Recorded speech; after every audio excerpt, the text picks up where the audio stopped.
Yo, what is up everybody? And in this video, I'm gonna be showing you guys how you guys can log in into your Genshin Impact account.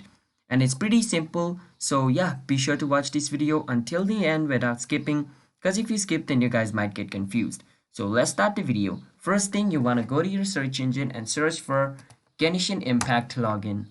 Once you search for Genshin Impact login, you wanna click on where it said Genshin Impact, step into a vast magical world of adventure. Click on it. Now, before moving forward, I want you guys to hit that like and subscribe button with notification turned on to our channel so you guys can get notified once our new video releases, and let's start the video now. Now, after that, you click on official site over here and it's going to take you to another page. Now, once you're over here, you want to click on where it says login right beside download at the top left corner. Now, once you click on it, you want to enter your username over here or your email, whichever thing you feel comfortable entering, and then enter your password. And after that, you want to click on where it says login, and you should be able to log in into your Genshin Impact account if your email and password is correct or your username or password is correct.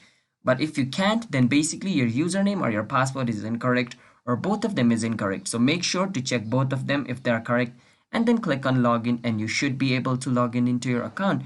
And by somehow, let's say you can't log in, then basically it could be your password is wrong and you forgot your password. To reset it, you can click on where it says forget password and reset your password by following the steps. So that's basically how you guys can log in into your Genshin Impact account. So if you guys found this video helpful, then be sure to hit that like and subscribe button with notification on, and comment down below what type of video we should make next, and I will see you guys in my next video. And if you guys have any question related with this video, you can ask us in the comment. I'll be happy to answer you guys, and I'll see you guys in a bit. Bye bye.